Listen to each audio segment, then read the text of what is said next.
जय हिंद प्यारे साथियों, मेरा नाम विजय। मैं स्वागत करता हूँ आपका विजय के मैथ्स में। आज मेरे दोस्त मैं चालू करने जा रहा हूँ कक्षा 10वीं की जो कक्षा 10वीं का जो 11वां चैप्टर है मेरे भाई, वृत्त संबंधित क्षेत्रफल। आज उसको जानेंगे हम, फिर और आगे बढ़ेंगे। आइए मेरे दोस्त बिना टाइम वेस्ट किए आगे बढ़ते हैं, जरा ध्यान दीजिएगा मेरे भाई। वृत्त से संबंधित क्षेत्रफल क्या? अगर मैं कहूँ कि वृत्त को कभी काटा गया होगा, वृत्त को कभी क्या किया होगा, काटा गया होगा, या वृत्त को कभी मोड़ा गया होगा, या वृत्त को बीच में से काटा गया होगा, ऐसे कुछ निकाला जाएगा, वृत्त में कुछ किया गया था। आइए जरा समझते हैं। सबसे पहले बात मेरे भाई वृत्त क्या है? सबसे पहली बात मेरे भाई वृत्त क्या है, जरा समझिएगा मेरे भाई। अगर मैं वृत्त की बात करूं तो वृत्त के बारे में अगर मैं बात करता हूं तो क्या जानते हैं आप? वृत्त उन बिंदुओं का समुच्चय है। वृत्त उन बिंदुओं का समुच्चय है। वृत्त उन बिंदुओं का समुच्चय है जो अपने केंद्र से बराबर दूरी पर होते हैं। कहाँ होते हैं? केंद्र से बराबर दूरी। जैसे समझिएगा मेरे भाई, मैंने यहाँ पर एक बात किया समुच्चय। किसकी बात की भाई? मैंने क्या बात की मेरे भाई? मैंने समुच्चय की बात। जरा समझिए समुच्चय।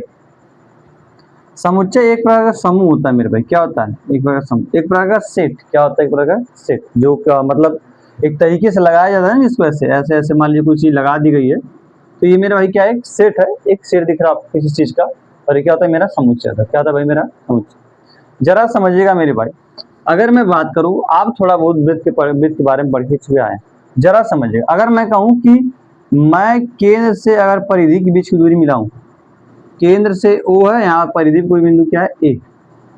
केंद्र से अगर परिधि के बीच की दूरी को मिला दिया जाए तो ये जो दूरी दिख रही है हमारी, वो क्या कहलाती है मेरे भाई? त्रिज्या। क्या कहलाती है मेरे भाई? त्रिज्या। मतलब केंद्र से परिधि के बीच की दूरी क्या कहलाती है? त्रिज्या कहलाती है। जरा समझिए, अगर मैं इसी त्रिज्या को इधर बढ़ा दूं, इस पूरी उधर बढ़ा दिया, और एक मैं ऐसे खींच रहा हूं ना, ध्यान दीजिएगा, वृत्त के परिधि पर स्थित दो बिंदुओं को मिलाने वाली रेखाखंड वृत्त की जीवा कहलाती है। क्या कहलाती है? वृत्त की जीवा। वृत्त की परिधि पर स्थित दो बिंदुओं को मिलाने वाली रेखाखंड क्या कहलाती है? वृत्त की जीवा। वृत्त की जीवा। समझते रहिए, अकेले कुछ लिखना नहीं है। अब आगे देखिए, मैंने यहाँ पर लिखा A और यहाँ पर लिखा मैंने B। जीवा और व्यास वगैरह आप पढ़ के आए हैं। व्यास क्या होता है मेरे भाई? व्यास क्या होता है? वृत्त की सबसे बड़ी जीवा। वृत्त की सबसे बड़ी जीवा जो वृत्त के केंद्र से होकर जाती है, वृत्त क्या कहलाती है? व्यास कहलाती है। और व्यास हमेशा त्रिज्या क्या होता है? 2 गुना। क्या होता है मेरे भाई? व्यास हमेशा त्रिज्या क्या होता है? 2 गुना। हमें ये बातें नहीं करनी, बात हम कर रहे थे केवल जीवा की और त्रिज्या की। इसमें केवल जीवा और त्रिज्या काम आएगा मेरे भाई, और व्यास काम आएगा। जरा ध्यान दीजिए। अब क्या करना, क्या आप एक बात जानते हैं कि वृत्त का क्षेत्रफल क्या आता है? Pi r square. Pi r. वृत्त का जो क्षेत्रफल आता है मेरे भाई, पाई आर क्या आता है? स्क्वायर आता है। चल आगे देखिए, अब करना क्यों।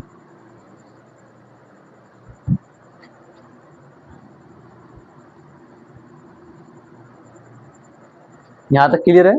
जीवा, व्यास, और उसके बाद चलते हैं हम क्षेत्रफल। क्षेत्रफल कितना आता मेरे भाई? पाई आर स्क्वायर। वृत्त की परिधि, वृत्त की परिधि 2 पाई आर। क्या आता है? 2 पाई। अभी तक आप पूरे वृत्त की परिधि पढ़े तो फिर क्या करते? आधा करते रहते। लेकिन जब मैं एक बताऊं, एक बात कहूं मैं, अगर ये मेरे पास कोई वृत्त, और वृत्त कैसा है? अर्धवृत्त। क्या है? अर्धवृत्त। अगर मेरे पास कोई अर्धवृत्त है मेरे भाई, और इसका पूछा जाए, क्या पूछा जाए? इसकी कुल परिधि का अनुपात, इसकी कुल परिधि की माप पूछी जाए। वृत्त के, ध्यान सुनिएगा, अर्धवृत्त के कुल परिधि की माप, अर्धवृत्त के कुल परिधि की माप।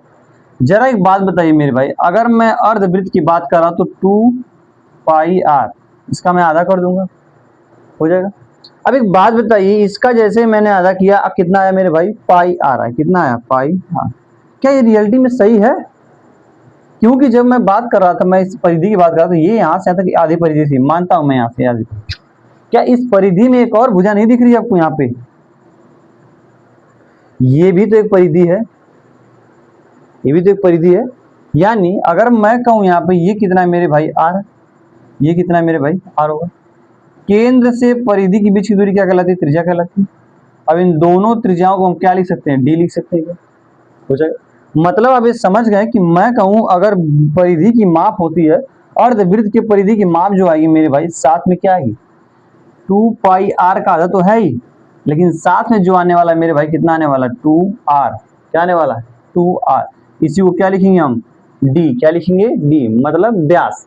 अब समझ गए आप, 2r प्लस कितना आएगा मेरे भाई, यहाँ पर कितना आएगा, πr आएगा। πr को क्या आएगा, प्लस का 2r, और या तो क्या लिखेंगे आप, या तो लिखेंगे πr कोष्टक का, सॉरी प्लस का d। d मैं बता चुका हूं मेरे भाई क्या है, व्यास है, और ये क्या है। अब आगे बढ़, परिधि के थोड़ा बहुत काम आएगा, इसलिए मैंने परिधि के बारे में आपको बता दिया। अब जरा समझिएगा मेरे भाई, क्या बोला यहाँ पर, क्षेत्रफल क्या बोला, सबसे इंपॉर्टेंट काम किसको होने वाला, क्षेत्रफल पे होना। जरा समझ, इसको मिटा रहा है, क्षेत्रफल के बारे में समझिएगा ना। अगर मैं आपके पास एक वृत्त बनाऊं, क्या बनाऊं, मैंने बोला कि ये वृत्त है मेरे पास भाई, और इसका क्षेत्रफल कितना है, 2πr। मैंने इस वृत्त को आधा काट दिया, क्या किया, तो कैसा बना ये, अर्धवृत्त बना। ये कैसा बना मेरे भाई, अर्धवृत्त बना। अगर ये अर्धवृत्त बना मेरे भाई, तो अर्धवृत्त का क्षेत्रफल क्या आएगा,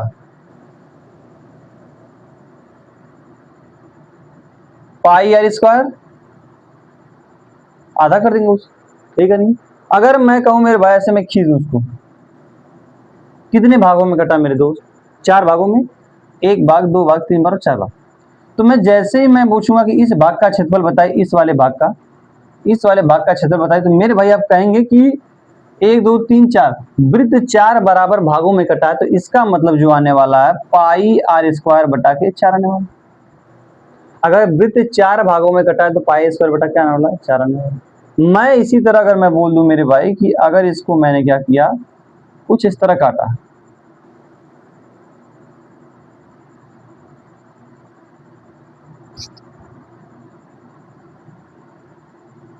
मैंने देखा कि वृत्त जो कटा हुआ है मेरे भाई 3 भागों में कटा। कितने भागों में कटा, 3 भागों। अगर ये 3 भागों में कटा हुआ है मेरे भाई, तीनों भाग आपस में बराबर, तो πr² बटा के 3, ये हो। मतलब वृत्त को जितने जिस भागों में काटा जाएगा उसका उतना क्या हो जाएगा, क्षेत्रफल हो जाएगा। क्या हो जाएगा मेरे भाई, क्षेत्रफल। अब सवाल ये है कि सर अगर अगर ये भाग बराबर ही नहीं हो, अब ये भाग बराबर, अगर ये भाग बराबर नहीं हुए मेरे भाई, तो मैं क्या करूं। इसीलिए अब आने वाला जो है आपका, अब आएगा आपका वृत्तखंड और दीर्घखंड, समझिए।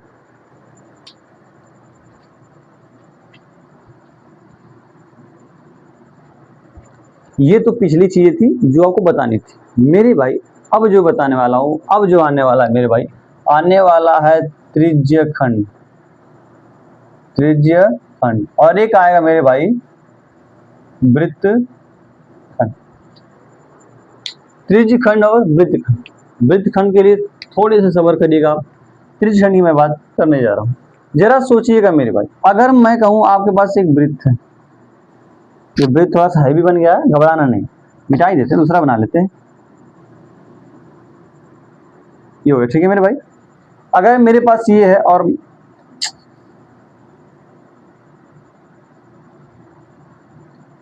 ये मेरा वृत्त, साफ साफ हेडिंग से इस बात को समझ में आ, ये बातें समझ में आ रही है आपको, जो बोला गया यहाँ पर बोला गया है कि त्रिज्यखंड, क्या बोला गया, क्या त्रिज्यखंड में कहीं ना कहीं त्रिज्याओं का रोल है, त्रिज्यखंड में कहीं ना कहीं त्रिज्याओं का रोल है क्या इसमें, है?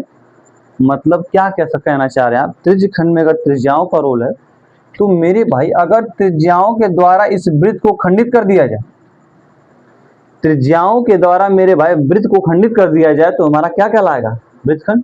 क्या कहलाएगा, वृत्तखंड। जरा समझिएगा, यहाँ पर लिखता हूं मैं ओ, ये हमारी त्रिज्या आर है, हमारी त्रिज्या क्या है, आर। यहाँ पर एक दिख रहा है, यही तो वृत्तखंड है, सॉरी त्रिज्यखंड है। मतलब आप समझ, अगर मैं त्रिज्यखंड का एक सिंपल डेफिनेशन दूं तो क्या मिलेगा भाई, अगर वृत्त की त्रिज्याओं द्वारा वृत्त की त्रिज्याओं द्वारा कटा हुआ भाग, कटा हुआ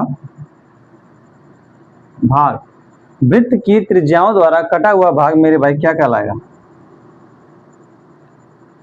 त्रिज्य खंड कहलाएगा। क्या कहलाएगा? त्रिज्य खंड कहलाएगा। ये हो गया। अब आगे समझिए, मैं आने वाला हूं इसके पास, पहले पूरी तरह इसको बात कर ही लेते हैं ना। मेरे भाई जरा सोचिएगा, अगर मैं कहूं कि अगर ये इस तरह दोनों रेखाएं आपस में, दोनों त्रिज्या आपस में काट रहे हैं, तो इन त्रिज्याओं के बीच क्या कोई ना कोई कोण बन रहा है, और इस कोण का नाम क्या है मेरे भाई? थीटा। क्या नाम है इसका? अगर इस त्रिज्याओं के द्वारा इस बीच में काटा गया, इन त्रिज्याओं में क्या बन रहा है? कोई चीज थीटा बन रहा है। अब जरा सोचिएगा, एक वृत्त मेरे भाई 360 अंश का कोण बनाएगा। कितने अंश का बनाएगा? एक वृत्त मेरे भाई 360 अंश का कोण बनाएगा। क्या इन 360 में से मेरे भाई कुछ थीटा मिला हमको? क्या मिला? थीटा मिला। क्या इस 360 में से हमें मेरे भाई कोई कोण क्या मिला? थीटा मिला। एक बात बताइए, अब मैं जैसे कहता हूं कि कोई विद्यार्थी अगर 500 नंबर है, उसमें से कितना लाए? 50 नंबर लाए, तो क्या 50/500 लिखते? अगर यही व्यक्ति 500 में से 400 नंबर लाए, तो क्या आप 400/50 500 लिख देते? यही काम मेरे भाई ठीक इसमें करना है। अगर मैं आपको देखूं, करना क्या है मेरे भाई कि अगर वो माना इतना, तो मेरे भाई जो थीटा मिलेगा 360। अब एक बात बताइए, मैंने बोला कि मैं इसको हटा देता हूं, मुझे केवल इस भाग का क्षेत्रफल चाहिए, मुझे केवल इसी भाग का क्षेत्रफल चाहिए, तो सवाल यहां पर रुक जाएगा मेरे भाई। कैसे करेंगे? जरा सोचिएगा। अगर मैं कहूं कि इस भाग का क्षेत्रफल निकालना है, तो ये पूरे भाग के क्षेत्रफल का, इस पूरे भाग के क्षेत्रफल का मेरे भाई कितना गुना है? ये थीटा/360। इस पूरे भाग के क्षेत्रफल का मेरे भाई कितना गुना है? थीटा/360। मतलब आप समझ गए कि त्रिज्य खंड का क्षेत्रफल, यहां पर लिखते हैं त्रिज्य खंड का क्षेत्रफल मेरे जो भाई आने वाला है πr², जो वृत्त का क्षेत्रफल था। इस पूरे वृत्त का क्षेत्रफल, पूरे वृत्त का क्षेत्रफल का कितने गुना? थीटा/360 गुना, थीटा/360 गुना। मतलब का मतलब गुणा, जैसे मेरे भाई गुणा करेंगे πr², थीटा कितना है मेरे भाई? 360। मेन रोल इसी का है मेरे भाई, मेन रोल इसी का है। उम्मीद है कॉन्सेप्ट समझ में आया होगा, तो इसको नोट करिए, हम चलते हैं वृत्तखंड पे।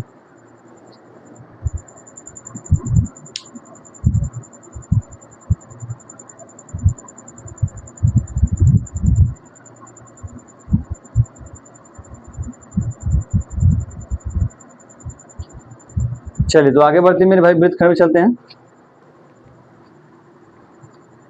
त्रिज्यखंड उम्मीद बढ़िया समझ में आएगा, आगे बढ़िएगा।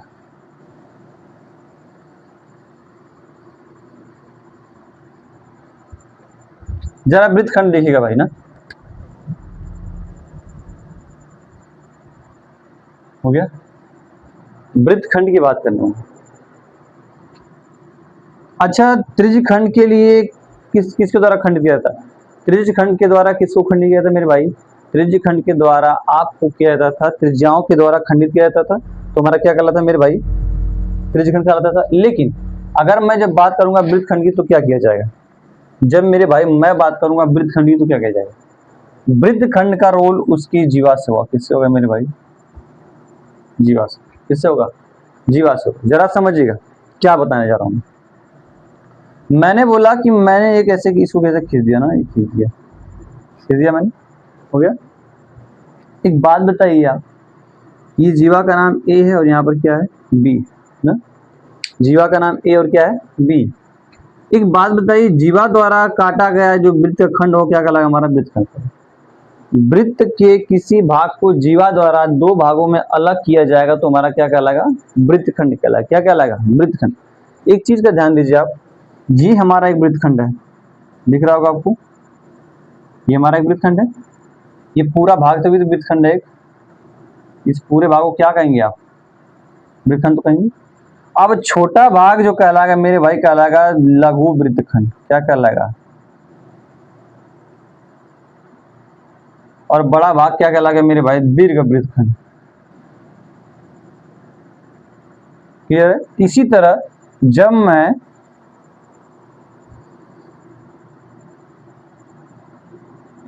मेरे भाई जब मैं बात कर रहा था त्रिज्यखंड की, किसकी बात कर रहा था, त्रिज्यखंड की, तो ये भाग दिख रहा हमको, ये छोटा वाला भाग कहलाएगा लघु वृत्तखंड, क्या कहलाएगा, और बड़ा वाला भाग क्या कहलाएगा, दीर्घ वृत्तखंड, क्या कहलाएगा, सॉरी लघु त्रिज्यखंड, लघु त्रिज्यखंड, और क्या कहलाएगा बड़ा वाला भाग, दीर्घ त्रिज्यखंड।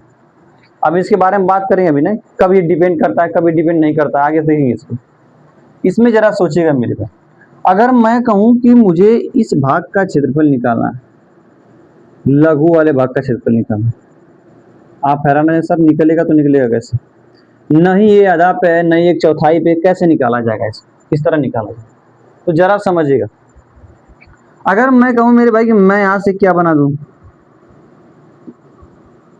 एक त्रिभुज बना दूं। अब यहां पर आपको दिख रहा होगा कि त्रिभुज ए ओ बी दिख रहा है, त्रिभुज क्या दिख रहा है, ए ओ बी। जरा समझिएगा मेरे, अगर मुझे इस वृत्तखंड का क्षेत्रफल निकालना है मेरे भाई, तो क्या करना होगा, क्या ये यहां से लेके यहां तक, अरे अगर एक बार ये नहीं होता, एक बार ना, अगर ये एक बार नहीं होता तो जरा ध्यान दीजिएगा क्या दिख रहा है आपको, अगर ये रेखा नहीं तो ये क्या दिख रहा है आपको, वृत्तखंड दिख रहा है, सॉरी त्रिज्यखंड दिख रहा है। अब इस त्रिज्यखंड को मैंने वृत्तखंड बना दिया, ऐसे करके बन गया ये मेरे भाई, मुझे केवल यही भाग चाहिए। अगर मैं इस पूरे भाग में से मेरे भाई अगर इस वाले भाग को हटा दूं तो क्या मेरा वृत्तखंड मिल जाएगा, मेरा वृत्तखंड मिल जाएगा। मतलब अगर यहाँ पर देखूंगी तो आपको कॉन्सेप्ट क्या समझा रहा है, जरा ध्यान दीजिएगा। अब कॉन्सेप्ट ये समझा रहा है मेरे भाई कि दीर्घखंड का क्षेत्रफल, सॉरी वृत्तखंड का क्षेत्रफल, वृत्तखंड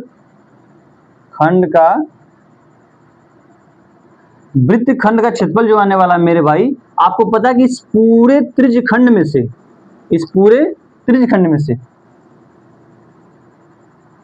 त्रिज्यखंड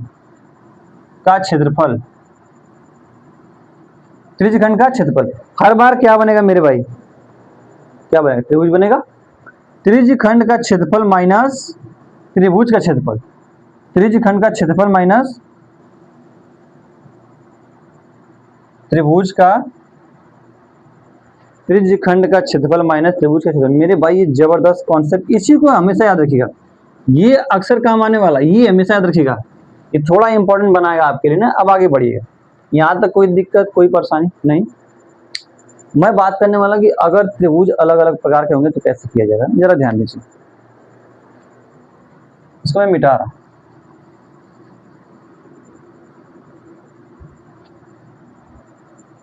जरा देखिए। सबसे पहले मैं बात करने वाला हूं मेरे भाई कि अब वृत्तखंड और त्रिज्यखंड समझ में आ गया कैसे आ रहा है। अब मैं बताया था कि वृत्तखंड का क्षेत्रफल निकालने के लिए आपको त्रिज्यखंड के क्षेत्रफल में से त्रिभुज क्षेत्रफल का करना होगा, माइनस करना होगा। आइए थोड़ी डिपेंडेंसी देख लेते हैं इनकी, डिपेंड किस पे करता है ये मेरे भाई। त्रिज्यखंड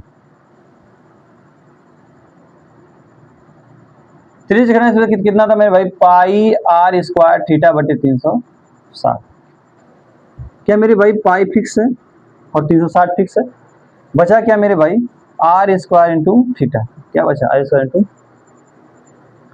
क्षेत्रफल किस पर डिपेंड करेगा मेरे भाई, त्रिज्या पर और थीटा पर। जरा समझिएगा, अगर मैं क्षेत्रफल यहां से यहां तक लेता हूं, एक बार मैं क्या करता हूं, त्रिज्या को फिक्स करता हूं। क्या करता हूं मैं त्रिज्या को, मेरे भाई मैं त्रिज्या को फिक्स करता हूं, क्या करता हूं मैं त्रिज्या को फिक्स। चलिए मेरी त्रिज्या भी फिक्स हुई, थीटा बचा, क्या बचा। इस वृत्त को देखिए मेरे भाई, इस वृत्त की त्रिज्या आर है, यहाँ पर ओ, यहाँ पर क्या मेरे भाई थीटा। अगर मैं थीटा को बढ़ाऊं, जब मैं थीटा को बढ़ाऊंगा मेरे भाई, जरा ध्यान दीजिए, ये दिख रहा है आपको। अगर मैं थीटा को इतना बढ़ा दूं, ऐसे बढ़ा दूं, तो क्या ये वाला जो एरिया दिख रहा है आपको, ये एरिया, ये वाली एरिया, क्या एरिया बढ़ गया, क्या क्षेत्रफल बढ़ गया। मैंने भाई जरा ध्यान दीजिएगा कि मैं थीटा को बढ़ाया मैंने, मैंने त्रिज्या 20, किसी एक ही वृत्त के लिए, किसी एक ही वृत्त की बात कर रहा हूं, तो अगर मैं थीटा बढ़ा दिया मेरे भाई तो क्या क्षेत्रफल बढ़ गया? मतलब त्रिज्य खंड का क्षेत्रफल और वृत्त खंड का क्षेत्रफल इस बात पर भी डिपेंड करेगा, त्रिज्य खंड का क्षेत्रफल और वृत्त खंड का क्षेत्रफल दोनों की बात कर रहा है। त्रिज्य खंड का क्षेत्रफल और वृत्त खंड का क्षेत्रफल इस बात पर डिपेंड करेगा कि जो त्रिज्याओं द्वारा बनाया गया कोण वो कितने अंश का है। त्रिज्याओं का कोण अगर बड़ा तो मेरे भाई क्षेत्रफल भी बड़ा, त्रिज्याओं का कोण अगर छोटा तो मेरे भाई क्षेत्रफल भी क्या होगा? छोटा। ये केवल वृत्त खंड के लिए नहीं, ये सही केवल त्रिज्य खंड के लिए नहीं, ये वृत्त खंड की बात हो रही है। किसकी बात हो रही है? वृत्त खंड की भी बात हो रही है। अब आगे चलिए, यहां तक कोई दिक्कत? अगर मैं बोलूं, चलिए अगर मैं बोलता हूं कि थीटा ही फिक्स कर दूं तो आपके पास दो वृत्त मिलेंगे, ध्यान दीजिएगा। एक वृत्त ये, थीटा फिक्स है मेरे भाई, ये आर है, ये भी आर होगा। अगर मैं कहता हूं एक वृत्त ये, थीटा वही है मेरे भाई, कोण वही है, यहां पर मान लेते कोण जितना हो, यहां पर आर डैश है, कितना है? आपको एक बात दिख रही है कि आर डैश जो है आर से बड़ा है मित्र। आर डैश आर जो है आर डैश जो है आर से क्या बड़ा है मित्र? अगर आर बड़ा है तो उसकी त्रिज्या भी क्या होगी? उसका क्षेत्रफल भी क्या होगा? बड़ा होगा। त्रिज्या बढ़ेगा तो वृत्त खंड और दीर्घ खंड का क्षेत्रफल क्या होगा? बढ़ेगा। त्रिज्या घटेगा तो वृत्त खंड और दीर्घ खंड का क्षेत्रफल क्या होगा? घटेगा। बात क्लियर है? अब एक ऐसी स्थिति जब दोनों को आपस में बढ़ा दिया जाए, क्या कर दिया जाएगा? जब दोनों थीटा और त्रिज्या दोनों बढ़ाया जाएगा, तब उसके लिए आपको सवाल में बताया जाएगा कैसे होगा क्या नहीं होगा। ठीक है, अब आगे बढ़िए। यहां तक कोई दिक्कत अब नहीं होगी ना? जरा ध्यान दीजिए।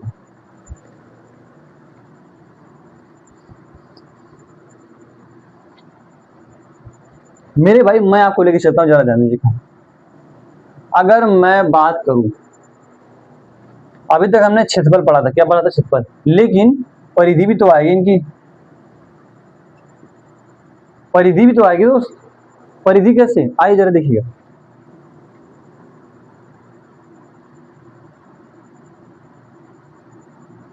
ये दिख रहा है?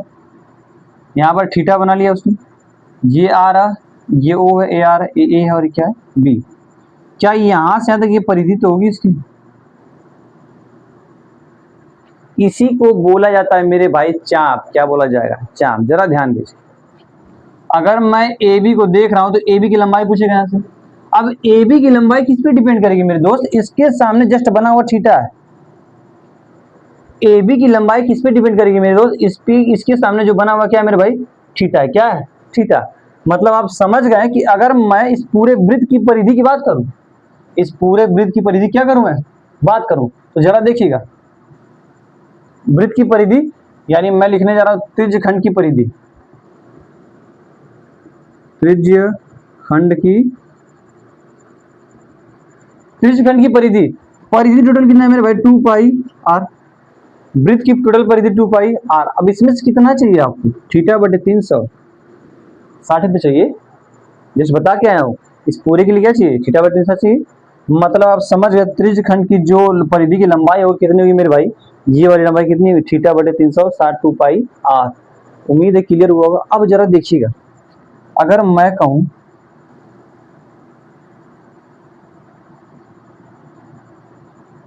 ये दिख रहा है आपको? ये वाली लाइन, ये लाइन यहां से यहां तक क्या जीवाई तो है? जीवाई तो है। अगर मैं इसी लाइन को बढ़ा दूं मेरे भाई, इस लाइन को मैं थोड़ा बढ़ा दूं ऊपर, इस लाइन को मैं थोड़ा ऊपर बढ़ाता हूं ऐसे, तो आप देख रहे हैं ये वाली जो क्षेत्रफल की बढ़ जाएगा। क्या हो जाएगा?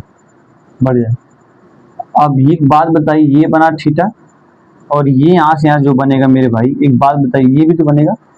क्या ये वाला थीटा इस थीटा से छोटा दिख रहा है आपको? आपने देखा कि अगर जीवाएं बढ़ रही हैं तो उसके बाद क्या हो रहा है? ये कोण भी बढ़ रहा है। अब कोण बढ़ेगा तो क्या वृत्तखंड बढ़ेगा? कोण बढ़ेगा तो वृत्तखंड बढ़ेगा। अब आगे देखिएगा, जैसे ये कोण बढ़ेगा इसके सामने ये क्या आएगा मेरे भाई?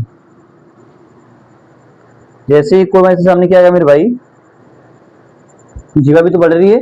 मतलब आप समझ रहे हैं कि अगर जीवा बढ़ेगी, अगर जीवा बढ़ेगी मेरे भाई, तो याद रखिएगा वृत्तखंड बढ़ेगा। क्या होगा? वृत्तखंड बढ़ेगा। क्लियर है? जितना ज्यादा बड़ा होगा तो इसके सामने वाला वृत्तखंड उतना ही बढ़ेगा। क्लियर है?